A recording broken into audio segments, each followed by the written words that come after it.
invitarte a orar y agradecer a Dios por este tiempo. Padre bendito, en esta tarde, Señor, queremos alabar y glorificar su nombre. Queremos exaltar, Señor, a su persona y agradecerle porque es bueno con nosotros durante esta semana que hemos concluido el día de ayer. Usted ha bendecido, Señor, nuestra vida grandemente en muchos sentidos. Y en esta semana, Señor, que estamos iniciando el día de hoy, agradecemos porque nos permite iniciarla de la mejor manera, que es tomados de su mano y en su casa. Y queremos pedir, Señor, su dirección al momento de abrir su palabra, porque entendemos, Señor, que es imposible entenderla por nosotros mismos si su Espíritu Santo, Señor, no toca nuestros corazones, no abre nuestra mente para que su palabra pueda llegar a lo más profundo de nuestra vida. Queremos en estos momentos, Señor, pedir de su bendición. Un servidor, como cada ocasión que me permite compartir su palabra en algún lugar, yo le pido que sean gratos los dichos de mi boca y la meditación de mi corazón sea grata delante de usted, y que ésta sirva para edificar a su pueblo aquí presente. Entiendo, Señor, que los que aquí estamos hemos venido a tener un encuentro personal con usted, donde queremos escuchar su voz hablando a nuestras vidas por medio de su palabra, y pedimos, Señor, que esto sea una realidad. Si hay algo que yo pueda decir que no sea dirigido y guiado por usted, le pido, Señor, que usted calle mi boca, pero lo que usted quiera compartir con su pueblo, Señor, permita que yo sea un instrumento para bendición y que pueda ser, Señor, ese instrumento que pueda compartir de su palabra y que podamos entenderla y aplicarla a nuestra vida. Gracias le damos por este tiempo y por esta oportunidad que nos da de reflexionar en su palabra en Cristo Jesús. Amén. Pueden tomar sus lugares, amados hermanos. Quisiera invitarles a mantener por ahí la palabra de nuestro Dios abierta en la carta primera a los Corintios, capítulo número 13, versículos del 8 al verso número 13 de este pasaje. La mayoría lo sabe, excepto a lo mejor aquellos que nos están visitando por primera, segunda ocasión o que tenían tiempo de no estar aquí. Hay una serie de predicaciones que estamos ahorita compartiendo. Comenzamos por ahí en el mes de abril del año pasado. Tengo ya varios meses compartiendo esto, que es la epístola o la carta primera de los Corintios. Recuerden que toda la serie lleva por título Una iglesia en problemas ayudada por Dios. Una iglesia que tenía diferentes tipos de circunstancias en las cuales requerían la ayuda de Dios en esos momentos, en medio de las situaciones que ellos estaban viviendo. Analizamos un poquito la carta y veíamos que del capítulo 1 al capítulo número 4 aparecen algunos problemas de división dentro de la iglesia, y Dios trabaja en el corazón de la iglesia y habla por medio de Pablo para poder eliminar aquellas situaciones que la iglesia estaba experimentando en ese momento. En los capítulos del 5 al capítulo número 7 encontramos algunos problemas de índole moral que estaban afectando el funcionamiento de la iglesia. Había algunas cuestiones que estaban fuera de la voluntad de Dios, fuera de lo que Dios había ordenado, y Pablo escribe a la iglesia para poner en orden algunas situaciones que había dentro de la iglesia, como incesto, como algunos problemas posiblemente relacionados con prostitución, etcétera, etcétera. Y después de ello, del capítulo número 8 al capítulo 10, veíamos algunos asuntos relacionados con conciencia, no necesariamente pecado, pero sí que no estaban del todo tocados bien dentro de la iglesia porque faltaba madurez a la misma para poder afrontar esas circunstancias. Lo último que estamos viendo es el cuarto tipo de problemas, son problemas relacionados con, habíamos tocado ya esto, que serían los problemas de culto. Del capítulo número 11 al capítulo 14 de Corintios va a hablar acerca de algunos problemas con la utilización de los dones, la falta de amor dentro de la iglesia para sí misma, la cena del Señor y algunas cuestiones más que estaban por ahí. En el capítulo 14 en particular lo que va a tocar es el don de lenguas y la utilización de esto. Yo estoy en el capítulo 13 apenas y estoy tocando el día de hoy del verso número 8 al verso número 13 del pasaje. He titulado a la predicación del día de hoy La superioridad del amor. Si usted lee el capítulo 13 de Primera de Corintios, usted se dará cuenta de una cuestión, que el tema central del capítulo 13 es que Pablo está diciendo que el amor está por encima de todo. La iglesia contaba con dones y los dones estaban siendo utilizados de buena manera, muchos de ellos. Usted recuerda que en el capítulo 12 el tema central son los dones, Pero Pablo les dice, el asunto es que la práctica de los dones sin el ejercicio en el amor no sirve absolutamente de nada. Es decir, lo que usted pueda hacer, si lo que le mueve no es el amor, si no es el ego, si no es el reconocimiento, es cualquier otra cosa que no es el amor, básicamente no sirve absolutamente de nada. Usted recuerda por ahí los dones que aparecen: profecía, el don del apostolado, aparece lenguas, interpretación y hablar en lenguas, don de fe, milagros, varios dones que la iglesia tenía en ese momento, pero que la iglesia estaba utilizando esos dones en el contexto del amor, y por eso Pablo está escribiendo. La semana pasada toqué del verso 1 al verso 7, titulé a esta prédica, usted puede buscarla en internet, ahí en la página de la iglesia, ya sea en Facebook o en YouTube, y aparece la prédica que es vivir en amor, el desafío de todo creyente. Quiero tocar hoy del verso 8 en adelante. En el verso 1 al 7, usted recuerda que los primeros versículos contrasta estos dones y dice: si usted hablara lenguas humanas o aún angélicas, pero no tiene amor, de nada sirve. Y si usted tuviese todo el amor para dar y repartir, y aún su cuerpo fuera quemado por causa de alguien, pero sin el amor, eso de nada funciona.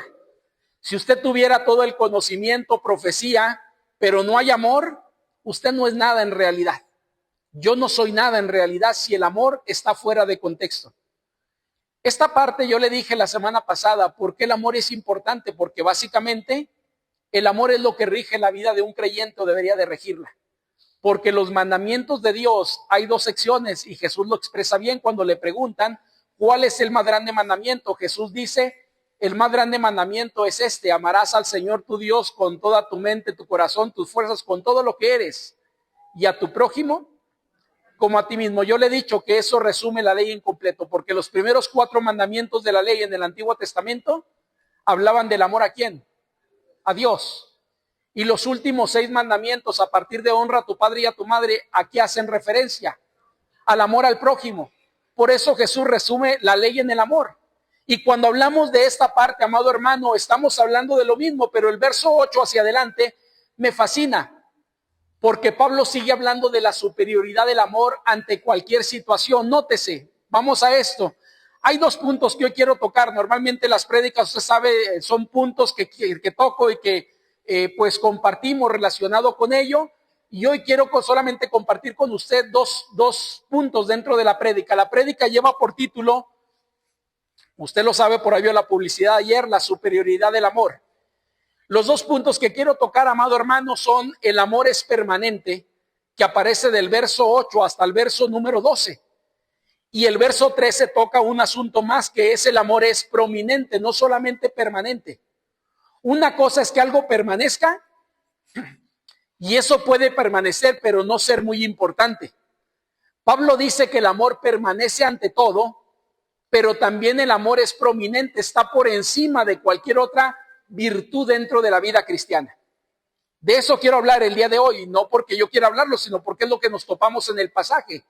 Y para ello, amado hermano, quiero entonces compartir con usted 2 cosas en especial, y vamos con ella. Voy a ir desglosando versículo por versículo sin salirme del tema que estoy tocando. Recuerde, la superioridad del amor es el tema que hoy nos está guiando básicamente en el capítulo 13, versos del 8 al 13, y la primera parte: el amor es permanente, o el amor permanece, es decir, el amor no acaba. Yo sé que usted y yo estamos bombardeados en un mundo donde nos dicen totalmente lo contrario. Usted ha escuchado posiblemente canciones de José José que dice el amor acaba y varias cuestiones más. La Biblia dice que en realidad eso no es así. Cuando algo se acaba no es porque tenga que acabarse, sino porque usted decide que hasta ahí quiere llegar. Pero el amor tiene la posibilidad de permanecer. Tengo agua aquí, amor, gracias. El amor permanece básicamente siempre. Nótese ahí, amado hermano, vamos a la Biblia. Quien tenga Biblia en mano, tómela, porque ahí nos vamos a guiar para ello. Trataré de no moverme mucho. Hoy tengo el celular grabando en lugar de desde arriba por motivos de la falta de, y me estoy saliendo ahorita que estoy viendo de cuadro, entonces trataré de no moverme mucho el día de hoy. Y vamos al verso número 8, ahí en el capítulo número 13 de Primera de Corintios. Mire, dice lo siguiente, ahí en el verso número 8. El amor, ¿qué? Nunca deja de ser. De hecho, ojo con esto, el escritor que es Pablo, autor es Dios, pero el escritor que es Pablo va a hacer una declaración básica ahí. Lo que nos dice es que el amor, ¿qué? nunca deja de ser. Es decir, el amor no acaba, el amor permanece, el amor no deja de ser. Amado hermano, el contraste entre los dones y el amor continúa. Ahora solo se mencionan 3 de estos dones importantes para la iglesia. Nótese ahí, voy a leer el verso número 8 y 9, y dice lo siguiente: el amor nunca deja de ser, pero la profecía, ¿qué? Se acabará. Y cesarán también las lenguas. ¿Y la ciencia qué? Acabará. Ojo con esto, es decir, usted puede notar ahí que está haciendo alusión todavía a los dones, ¿no? En el capítulo 12 aparecía el don de profecía, aparecía el don de lenguas y aparecía el don de conocimiento o sabiduría.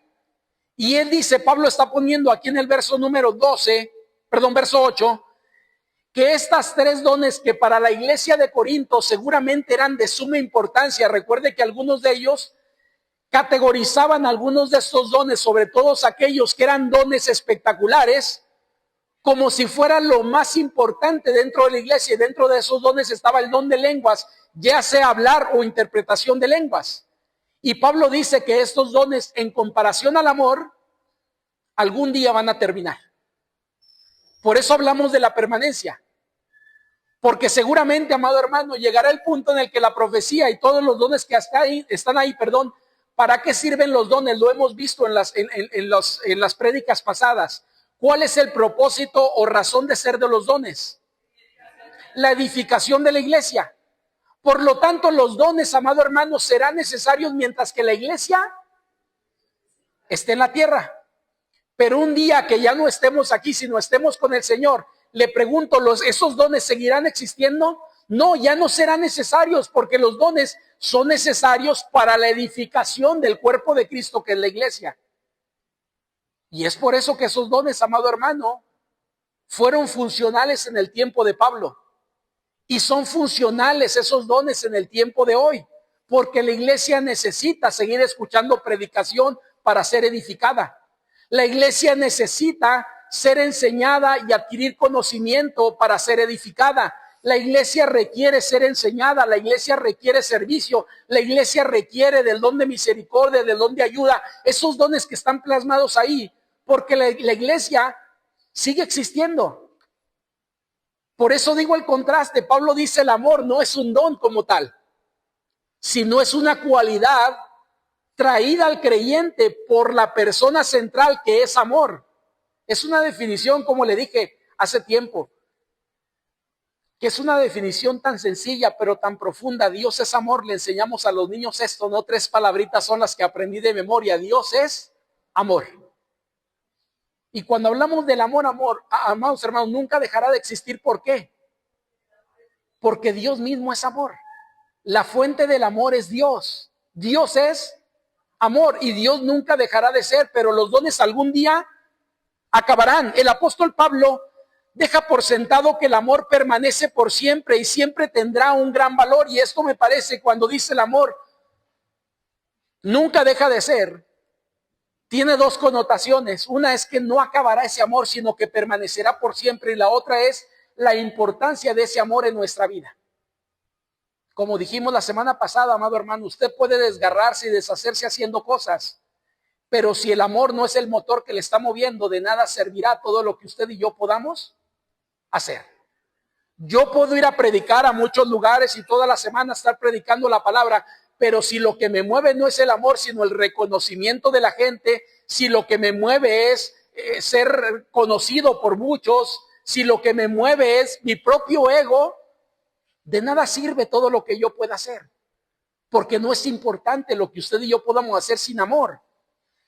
Amado hermano, el apóstol Pablo, por eso digo, deja por sentado que el amor permanece por siempre. Si entendemos que el amor es una decisión, esta puede ser mantenida siempre y cuando haya convicción y Dios nos ayude para poder sostenerla. Ojo con esto. ¿Por qué decimos que el amor no deja de ser? Yo les dije la semana pasada, el amor más que un sentimiento es una decisión. Dios decidió amarnos sin importar cómo usted y yo reaccionáramos al amor de Dios. Hoy lo veíamos con los nuevos creyentes. El tema que hoy tocamos es Dios te ama tal y como eres.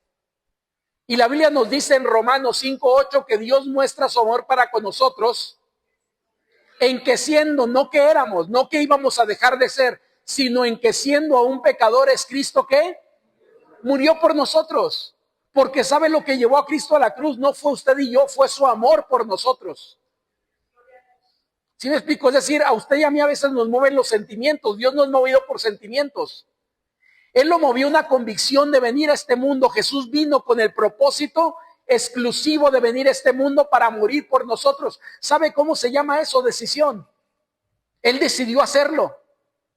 Y por eso hablamos del amor. No deja de ser, porque si el amor es una decisión, usted y yo podemos permanecer con esa decisión, por toda la vida. Ojo con esto, amado hermano. Si usted dice, no, pastor, pero eso es imposible. Sí, por eso usted y yo necesitamos estar agarrados de la mano de Dios para que Dios haga lo posible, lo que para usted y para mí es imposible. Déjeme, le pongo un ejemplo de esto. ¿Por qué usted y yo seguimos siendo salvos hoy en día? ¿Porque tengamos mucha convicción? ¿Porque tenemos mucha capacidad? No, la salvación no depende de nosotros, y esto lo hemos dicho muchas veces. La salvación es la gracia de Dios siendo derramada sobre nosotros. ¿Y sabe quién sostiene la salvación? No somos nosotros. Dios es quien sostiene esa salvación sobre nuestra vida. Si la salvación dependiera de nosotros y dependiera de nuestra decisión, seguramente muchos de nosotros hubiéramos ya no sido salvos hoy en día. Ya no fuéramos salvos. Porque usted y yo podemos seguir con la decisión que tenemos. No porque seamos muy buenos, sino porque la perseverancia de los santos, Dios es realmente quien nos permite perseverar en el Evangelio. Él nos fortalece día con día, Él nos ayuda, Él nos impulsa, Él nos motiva. Su Espíritu Santo está hoy en nuestra vida haciendo una obra ya no de salvación, sino de permanencia. Si usted cree que el amor es imposible mantenerlo de por vida, es imposible para nosotros. Pero si usted pide al Señor que Él le ayude en ese amor, créame, Él puede ayudar. Lo que para usted y para mí es imposible, porque yo le he dicho, vemos gente difícil dentro de las iglesias, que es difícil amar. Y digo habemos, amado hermano, porque seguramente ninguno estamos exentos de ellos, somos difíciles. ¿Y por qué entonces podemos amar a alguien difícil? ¿Porque somos muy buenos? No, porque el amor de Dios se sigue perfeccionando en nuestras vidas y Él nos lleva en esa capacidad para poder amar lo que a lo mejor no merece amor, pero le amamos no porque lo merezca, sino porque Dios me dice que debo de amar a cada creyente. Recuerde, amar a tu prójimo. Y el hermano Isidro es mi prójimo. El hermano Jesús es mi prójimo. La hermana Patti es mi prójimo. Es decir, cada uno de ellos es mi prójimo. Yo solamente estoy cumpliendo con algo que el Señor me pide hacer y que estoy imposibilitado, pero en el amor de Cristo puedo hacer, no porque yo pueda hacerlo, sino porque su Espíritu Santo trabaja en mi vida para hacer lo que para mí es imposible. Amado hermano, seguimos allá adelante en esos mismos versículos. Dije pues que el amor es una decisión, que ésta puede ser mantenida siempre y cuando haya la convicción. Y la convicción debe estar ligada a la persona del Espíritu Santo moviendo nuestros corazones y dependiendo de Él constantemente en todo lo que hacemos. Los regalos que Dios nos ha dado, aunque son perfectos, se hacen imperfectos en nuestra naturaleza caída. Ojo con esto. Mire lo que dice ahí los versículos siguientes, verso número 9. En parte conocemos y en parte profetizamos. Mas cuando venga lo perfecto, entonces lo que es en parte, ¿qué? Se acabará. Cuando yo era niño, hablaba como niño, pensaba como niño, juzgaba como niño, mas cuando ya fui hombre dejé lo que era de niño. Ahora vemos por espejo, oscuramente, mas entonces veremos cara a cara. Ahora conozco en parte, pero entonces conoceré como fui, ¿qué? Conocido. Ojo con esto, el escritor que es Pablo sigue hablando de los dones. Y yo le hago una pregunta, ¿los dones son perfectos? Sí, porque son regalos de Dios.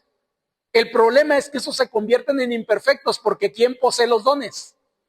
Nosotros, amado hermano. Y entonces no hay nadie en este mundo que en el don de profecía sea perfecto en ello. ¿Sí me explico? Es decir, el don es perfecto porque es de Dios. Pero en el momento que Él nos da esos dones a nosotros, los convertimos en algo imperfecto. Porque usted y yo somos imperfectos por naturaleza.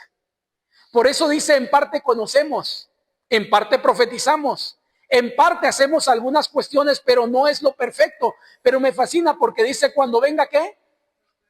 Lo perfecto, todo cambiará. ¿Qué significa esto, amado hermano, de lo perfecto? En la segunda venida de Cristo, cuando usted y yo estemos delante de Él, ya no conoceremos en parte, sino conoceremos como Él conoce.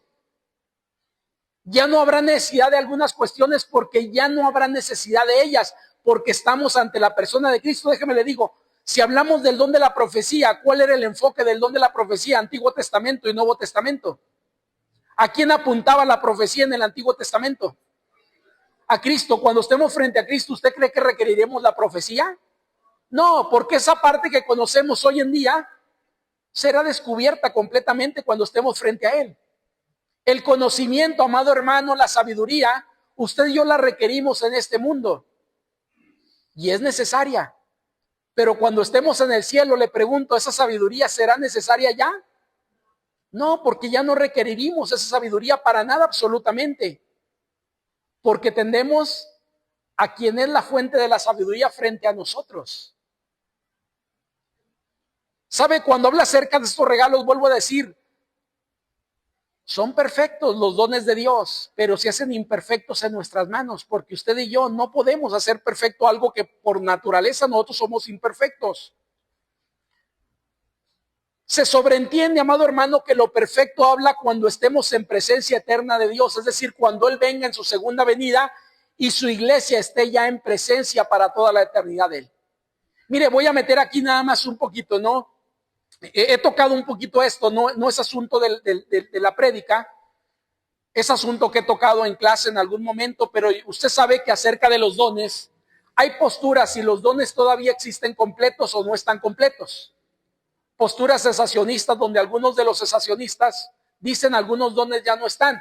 Y uno de los pasajes que utilizan para decir que esos dones ya no están hoy en día tiene que ver con el capítulo 13 de Corintios. Yo creo que no es lo mejor para tocar porque el capítulo 13 no está hablando de los dones, está hablando del amor. Pero algunos dicen, mira, aquí dice en la Biblia que la profecía acabará, que cesarán las lenguas y la ciencia acabará. Por lo tanto, el don de profecía, el don de lenguas ya no está vigente porque ya acabaron. No es lo que el pasaje necesariamente está diciendo. Él dice que cuando venga lo perfecto, y hay quien dice, bueno, es que lo perfecto era cuando se estaba escribiendo la Biblia. Como la Biblia ya quedó concluida, entonces ya quedó lo perfecto. Amado hermano, discúlpeme, pero este pasaje no está hablando ni de la escritura, no está hablando ni de tener una Biblia completa, es decir, ahí no aparece nada de esto. Cuando habla de lo perfecto, a mí me parece que está hablando cuando Cristo venga, porque Él es lo perfecto. Yo entiendo que la escritura, hay algo que usted y yo llamamos inerrancia de la Biblia. La Biblia no tiene errores. La Biblia es verdad todo lo que ahí viene. Pero déjeme le digo, esto no es lo perfecto. ¿Quién es lo perfecto? Dios mismo, es decir, la Biblia solamente nos muestra quién es el perfecto, al único Dios. La Biblia, si usted me pregunta qué es la Biblia, por definición yo diría, yo le dije que aprendí de niño y de adolescente, que me dijeron que la Biblia es la historia de la salvación del hombre. No es cierto. La Biblia es una autorrevelación de Dios. Es decir, en ella Dios nos muestra quién es Él. Pero la Biblia no es lo perfecto. ¿A quién nos muestra la Biblia? A quien es perfecto, que es Dios. Por eso dice, cuando venga lo perfecto, es decir, cuando Él venga, esos dones, amado hermano, ya no tendrán sentido. Ahora, mi instancia aquí no es decirle si están o no están, es un debate, un asunto que podemos tener en alguna clase de estudio donde usted pueda expresar y podamos compartir. Pero lo que digo es que el pasaje está hablando de lo perfecto y lo perfecto es cuando Dios regrese, cuando Cristo regrese y estemos en presencia del Señor para toda la eternidad, estos dones, amado hermano, ya no tendrán ningún sentido. Pero ¿sabe qué seguirá existiendo? El amor. Ojo con esto. El escritor que es Pablo está tomando algunos ejemplos, 3 ejemplos en particular de imperfección que dan validez al argumento. Lo primero de ellos dice el niño. Y yo le pregunto a un niño, ¿es maduro o inmaduro por naturaleza? Inmaduro por muy maduro que usted lo vea. Si usted es papá cuervo, mamá cuerva, y usted dice, mi hijo es bien maduro, tiene 8 años, pero es maduro como alguien de 18. Lo dudo, ¿verdad? Pero usted lo ve así. Lo que le digo es lo siguiente, ese niño es inmaduro. No hay madurez en él. Y Pablo dice, cuando yo era, es decir, antes de conocer al Señor, y cuando recién conocí al Señor, yo era como un niño. ¿Y un niño qué hace, amado hermano? Ahí Pablo le dice, actúa, piensa, vive como niño. Pablo dice, ya no soy un niño, voy madurando, pero no tengo lo perfecto todavía. Y luego la segunda habla de un reflejo, habla de un espejo en particular. Y el espejo también en el tiempo de Pablo era un espejo que manifestaba algo imperfecto. Usted y yo gozamos hoy en día la mayoría de un espejo en casa. Tiene espejos en el vehículo, tiene espejos en casa, trae espejos en la bolsa. Donde quiera usted puede tener un espejo. ¿Y qué es lo que refleja el espejo? Una imagen, casi puedo decirle una imagen fidedigna de quién es usted. Pero en el tiempo de Pablo, amado hermano, no era así, porque no había espejos como los que hoy tenemos. ¿Cómo era un espejo en el tiempo de Pablo? Estamos hablando de un pedazo de metal que se pulía lo más que se podía, pero ese reflejo era oscuro ante el reflejo de la persona que estaba ahí, porque no reflejaba completamente lo que usted tenía que ver. El espejo que usted y yo conocemos surge después del siglo VIII, después del siglo VII, más o menos parecido a lo que hoy tenemos. Y hoy en día usted puede ver el reflejo en ese espejo suyo y se refleja fidedignamente su imagen, es decir, cada imperfección, ahí está. Pero en el tiempo de Pablo no era así. Quien se miraba en un espejo se miraba oscuramente, es decir, no se veía realmente el reflejo tal y como era. Por eso Pablo está diciendo que así es más o menos el tiempo en el que él está. Lo perfecto llegará, pero ahora no es perfecto, es como un espejo que se mira oscuramente, pero que eso cambiará cuando venga lo perfecto. Y luego nos da un tercer ejemplo, el conocimiento. Nótese en el verso número 12, si mal no recuerdo. Dice, ahora vemos por espejo oscuramente, mas entonces veremos cara a cara. Ahora conozco ¿qué? En parte, pero entonces conoceré como fui conocido. Esto a mí me fascina cuando lo manifiesta Pablo, porque lo que está diciendo es que llegará un día, amado hermano, cuando tú y yo estemos ya en lo perfecto, es decir, en el cielo con nuestro Dios, donde conoceremos a Dios tal y como Él nos conoce a nosotros. Yo le pregunto, ¿qué tanto usted conoce a Dios? Y usted puede decir que mucho, pero yo estoy convencido que usted y yo no conocemos a Dios ni siquiera el 10% de quien Dios es realmente. Ahora le hago una pregunta, ¿cuánto nos conoce Dios a nosotros?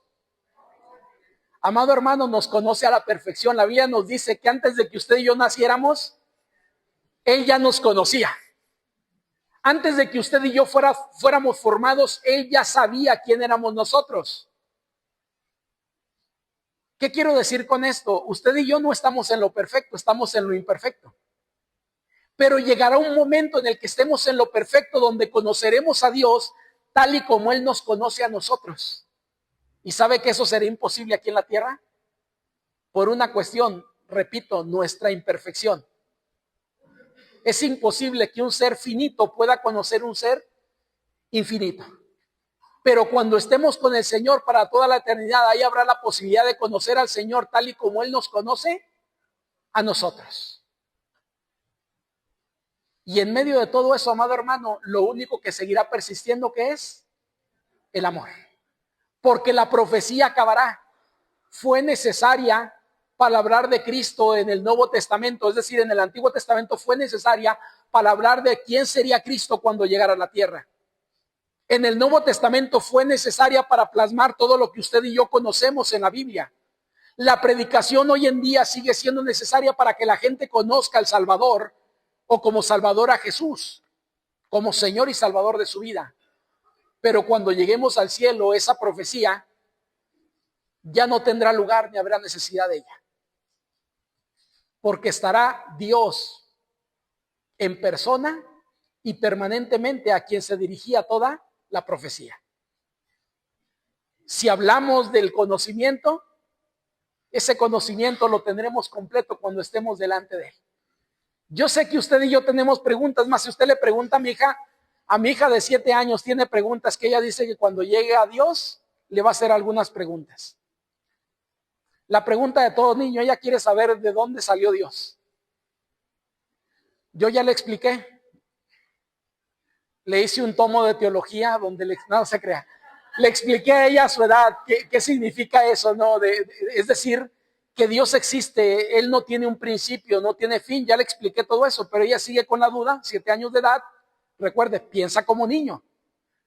Y en su pensamiento de niña ella dice, pues yo llegando con Dios, lo primero que le voy a preguntar es, ¿de dónde Él salió? Amado hermano, quien tiene esas preguntas es porque es un niño. Esas preguntas ya no en mi pensamiento ya no están, ¿sí me explico? Yo tengo otras preguntas que a lo mejor quisiera hacerle, pero ya no es la existencia de Dios. Porque creo que hay una madurez para poder entender cosas que de pequeño no entendía.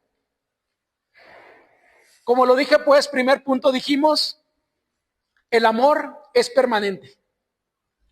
Pero viene una segunda cosa que quiero compartir con usted en el verso 13, lo leo. El verso 13 dice lo siguiente: y ahora permanecen la fe, la esperanza y el amor. Estos tres, pero el mayor de ellos, ¿qué dice? Es el amor. Amado hermano, usted puede notar aquí algo. Ya no va a hablar de dones. Ahora va a hablar de virtudes en la vida cristiana. Porque la fe no está hablando acerca de la fe de salvación. Aquí la fe tiene que ver más con la convicción y creencia. La esperanza es lo que nos sostiene a usted y a mí todavía en el camino, esperando lo que el Señor prometió. Y la tercera virtud es el amor.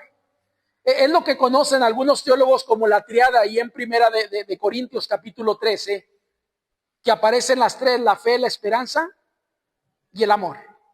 Pero ojo con esto, el pasaje no se queda ahí.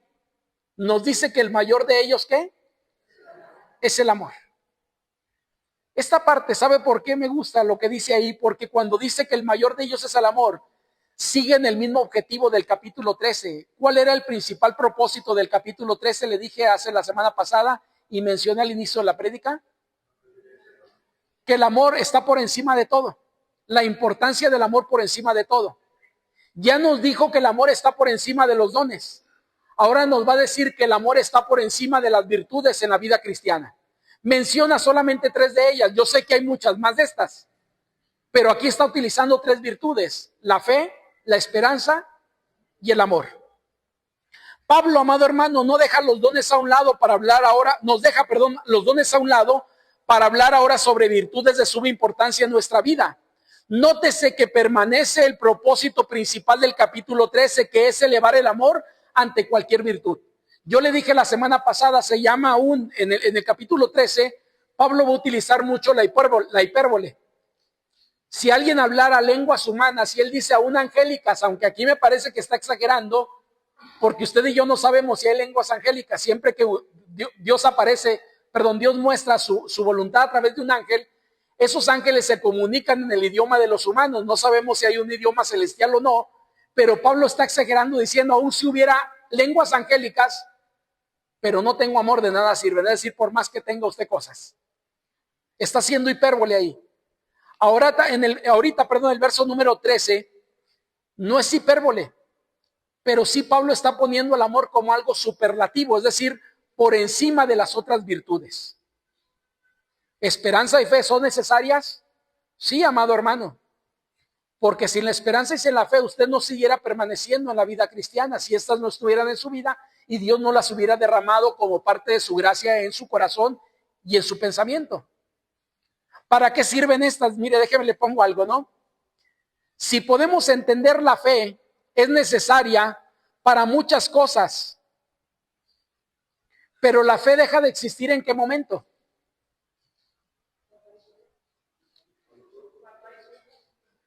Cuando se convierte en realidad lo que usted no ha visto, pero espera que sea realidad. ¿Qué es la fe? Según Hebreos 1:11, la fe es la certeza de lo que se espera y la convicción de lo que no se ve. ¿Cuándo la fe deja de ser fe? Cuando usted ya lo ve. ¿Sí me explico con esto? Es decir, yo tengo fe y la fe me dice que es la certeza de lo que se espera, pero es la convicción de lo que yo no puedo ver. Pero cuando eso ya lo veo, ya la fe, amado hermano, no es necesaria porque usted ya no está esperando algo, ya lo tiene en su mano. Le pongo un ejemplo para entender esto. Dios llama a Abraham a tener fe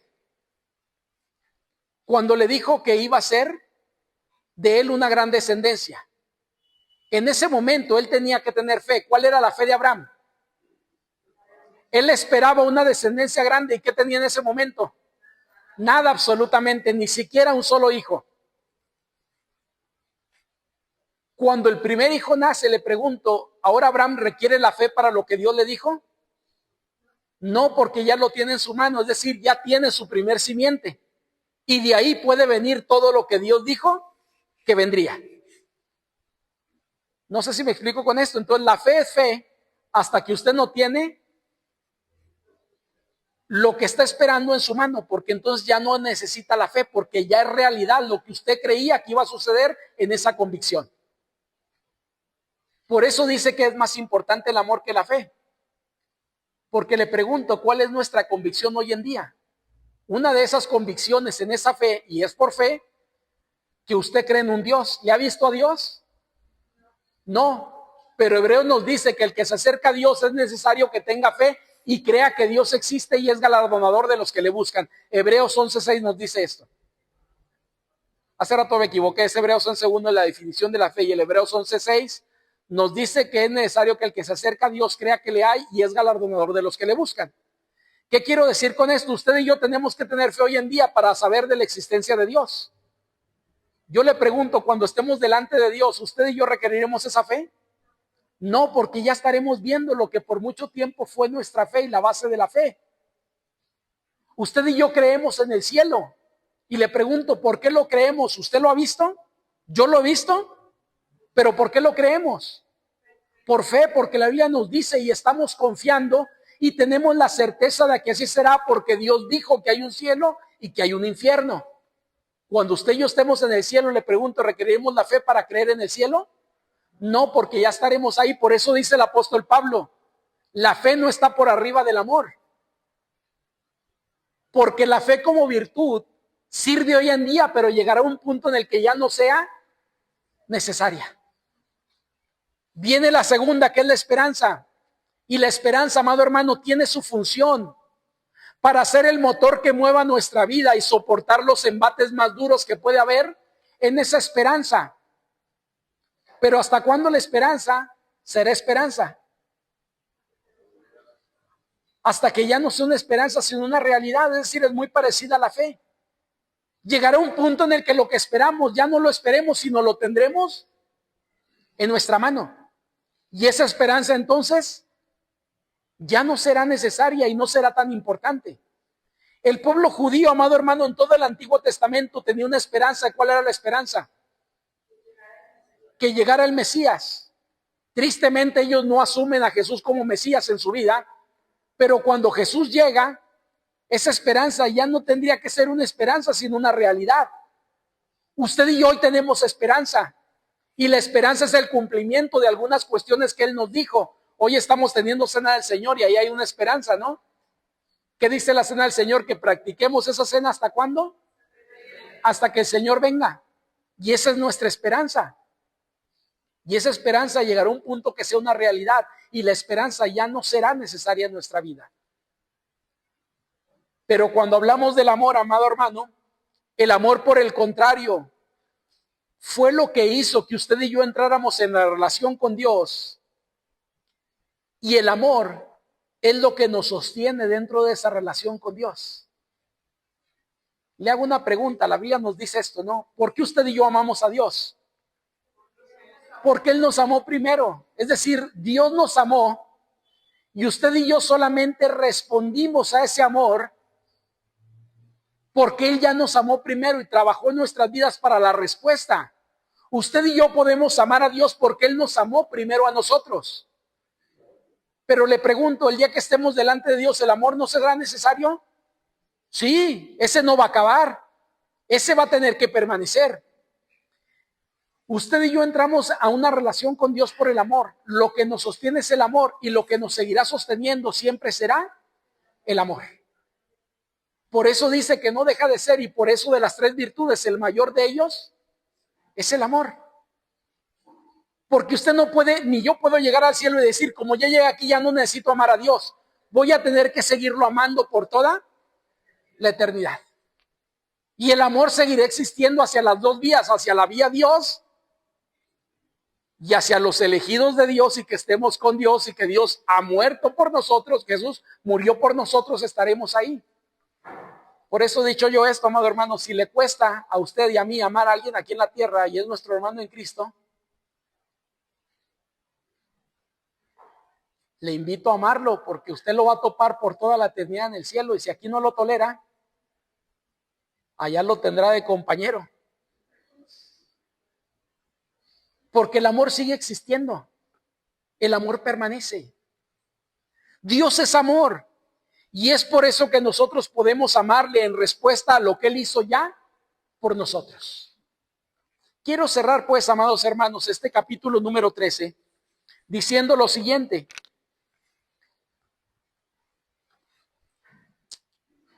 El capítulo 13, si algo muestra, es la superioridad del amor ante los dones, porque el amor es permanente, permanece para siempre, y porque el amor es más importante que cualquier otra virtud en la vida cristiana.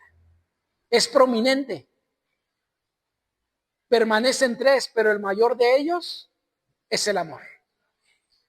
Amado hermano, ¿sabe por qué Pablo está tocando el amor en el contexto del servicio en la iglesia? Porque es imposible que usted y yo podamos agradar a Dios sirviendo sin amor. Necesitamos amor para el servicio. Y lo que usted y yo podamos hacer, por muy poco, por muy grande que sea movido por el amor a Dios y al prójimo. Por eso Pablo lo está tocando aquí. Porque los dones son importantes, pero recuerde que Pablo les dijo, les voy a mostrar un camino ¿qué? Más excelente. Y ese camino es el servicio en el contexto del amor. Qué bueno que usted sirva, y gloria a Dios por su vida si usted está sirviendo en esta iglesia o en otra. Yo le invito a seguir haciendo nada más una cosa: que el motor del servicio sea el amor a Dios y el amor al prójimo. Si eso no está ahí, amado hermano, le invito a que podamos decirle al Señor: Padre, tú sabes que lo que me está moviendo hoy en día no es eso. A lo mejor es la costumbre, a lo mejor es el compromiso, a lo mejor es el quedar bien con la gente, a lo mejor es, yo no sé qué esté moviendo. Pero yo creo que usted tendríamos que ser honestos con Dios y decirle: esto es lo que hay en mi corazón y tú lo sabes. Te pido que me ayudes a generar el amor que yo necesito en mi vida para poder servir y ser agradable delante de ti. Oramos. Padre bendito, gracias damos, Señor, por este tiempo y esta oportunidad que nos da de reflexionar en su palabra. Gracias porque siempre que la abrimos, usted tiene algo para compartir a nuestras vidas, y hoy no es la excepción. Gracias porque nos guía, Señor, para poder entender que el amor es necesario en la vida cristiana. Y es lo que debería de movernos, Señor, el amor hacia su persona, el amor hacia el prójimo, Señor, en todo lo que podemos desarrollar para honra y gloria suya. Gracias por esta porción de su palabra, y porque por medio de ella, Señor, usted habla en nuestras vidas. Cada ocasión que abrimos su palabra, usted tiene algo para compartir, y permita que no seamos oidores olvidadizos, sino hacedores de su palabra. En Cristo Jesús pedimos y agradecemos por todo esto. Amén.